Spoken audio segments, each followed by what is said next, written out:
off with this one, and congratulations to the special effects artists.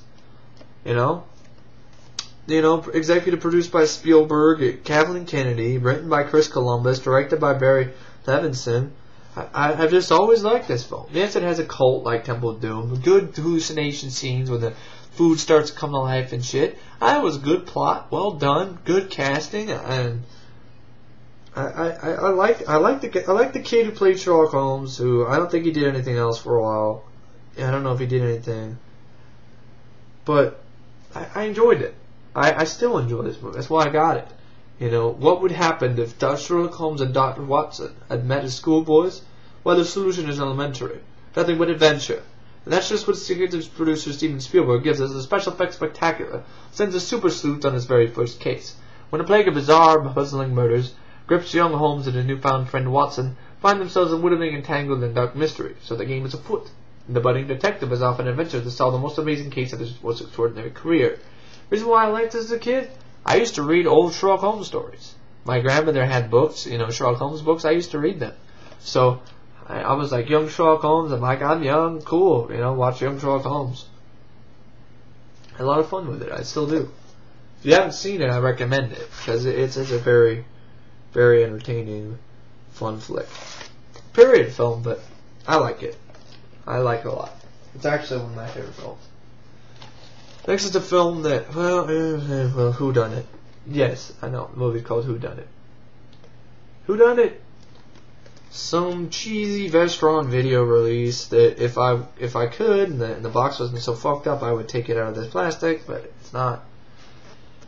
Someone is trying to murder everyone on Creep Island, and nobody knows who done it. Grab the edge of your seat for a chilling murder mystery that will have you screaming in fright. A cast of hopeful young actors arrive on Creep Island to begin filming a movie that they will never live to see. In murder succession, the actors meet with brutal depths. The few remaining have become suspects, but is the murderer one of them? See if you can figure out who done it. Basically, it looks like a piece of shit, starring a bunch of no-name actors. But 50 cents. Can't go wrong with that, right? Who done it? It's an original Vestron release. Yep. Vestron release had to have tape it on there because they keep falling off all the time. It's one of the issues with older movies. The labels, especially Vestron, those ones fall off all the fucking time. Some of them don't even have labels. Next one's a film that I just had to get it because it's just just something about this cover art that I just like. Demonoid, Messenger of Death. Absolute cheese! This is a horrifying tale of demonic possession. While mining deep in the interior of a silver mine, Jennifer Baines, Samantha Egger, and their husband Mark Roy Cameron Jensen discover an ancient temple of satanic worship. They remove a silver coffer in the shape of a left hand only to find it contains only dust. Soon after discovery, Mark and Jennifer's lives change for the worse. Their marriage breaks up and Mark heads to Las Vegas to take up with a gambling crowd. He is possessed by the Demonoid. It's just silly. It's just silly. Look, a Demonoid. Ah. Jennifer turns to the father of Cunningham, Stuart Whitman, for help, and the two of them attempt to cast off the spell of the Demonoid hand as it continues to possess those who come in contact with it. Alright, so this is a video transfer's release. It works like a charm though. But a Demonoid possesses your left hand. Okay? Your left hand. It possesses your left hand. So it possesses your left hand. Oh God, I'm forced to right handed now. But this demon is an idiot.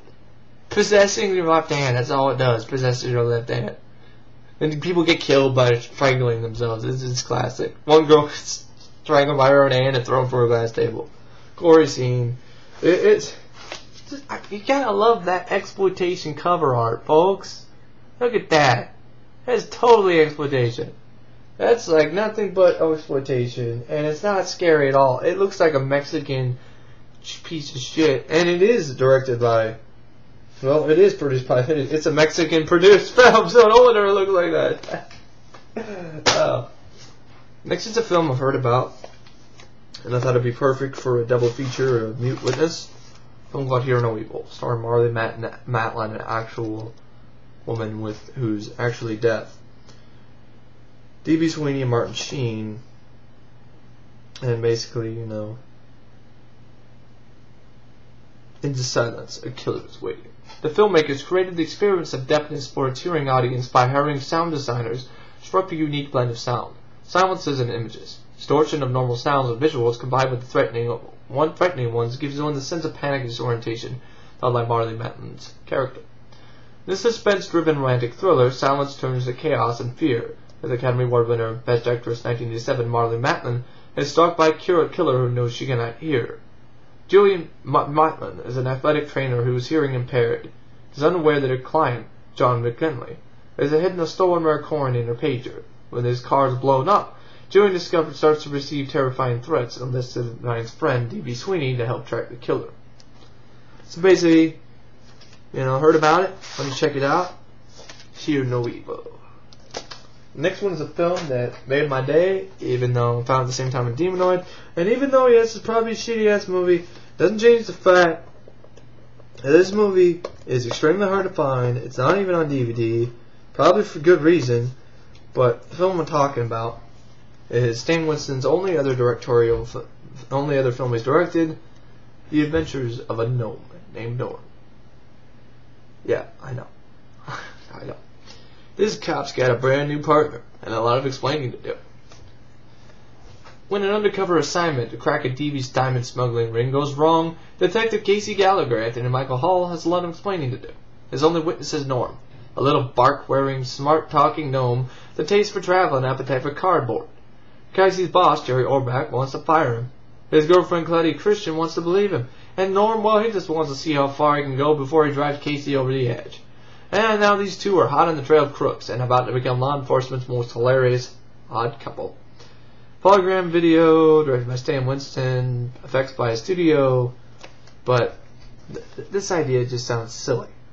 Having alcohol as a cop with the gnome and his partner? But then again, it could be entertaining. It could be really stupid fun. I don't know. But I do know it's rare, and I got it for $1, so that's a hell of a good deal. That's all I gotta say. Actually, I bought it for $3, but it was worth $3. Next one's a film called Resurrection, starring. I don't know why I did that. I sound exactly like what's his name from that Tales from the Crypt episode. Did that cat is real gone? Robert Whirlpool. Resurrection. I have Tales from the Crypt on the brain while watching them. Did that cat is real gone? Joe Pantoliano, Robert Wool. Resurrection. This is a film called Resurrection, starring Christopher Lambert, directed by Russell Mulcahy. You know, the brink of genius is the madness of a serial killer. Be afraid, for he is coming. I like the cover art. Pretty imaginative. The dark underworld of the Louisiana Bayou, detectives John Prudhomme, Christopher Lambert, and Andrew Hollingsworth, Leigh Mendoza, tracked a madman who can't be found, a vicious serial killer who strikes with relentless precision on the path of a killer who methodically chooses his victims. Two detectives must unravel the mystery of the killer's secrets. But as the detectives close in on the case, what will they discover? They will discover what struck a city already carved by a bloody trail of terror. Now, in order to stop the killer before he kills again, Detective John Prudhomme must face a mass murderer feared to be the Antichrist in this taut psychological thriller, which will take you to the depths of the apocalypse. Basically, heard about it, haven't seen it yet. Might be good, might be shitty. But I know, for one thing, hopefully it's better than Jill the Ripper. Interesting, different type of thing for Lambert, and hopefully it's better than Dolph Lundgren's take in Jill the Ripper. Next one is a film called Sleepstalker, The Sandman's Last Rites. I have this movie DVD too. Don't ask me why. It's a shitty movie. Don't ask me why. Sci-fi thriller. I mean, it's not that shitty. I've seen a much worse films. The CGI effects look shitty nowadays, but look at this. They had a low budget, and they made it in 95. You know, so it's one of the few films that I, to be honest, don't mind Jay Underwood starring in. Even though he was horrible as a Fantastic Torch, and then Fantastic Torch, it's horrible as a Human Torch in the released Fantastic Four film, featuring super special effects. Yeah, no, that's super. But maybe it's because I watched the DVD, didn't mind it, but maybe I'll watch it again and be like, this is absolute shit. I don't know. Find out. As a young boy, Griffin witnessed the murder of his parents by a sadistic serial killer dubbed the Sandman. Incarcerated since the trial, the Sandman is executed. Now free of his mortal trappings, he returns as a diabolical morphing Sleepstalker, proving an evil never dies, it just waits to be reborn. This is an interesting idea. Yes, the killer is made out of sand. I know it's silly. Alright, it's silly. I've seen worse ideas. Better than Spider-Man 3! And I mean that. I'm not kidding around. Sleepstalker, The Sandman's Last Rites is better than Spider-Man 3.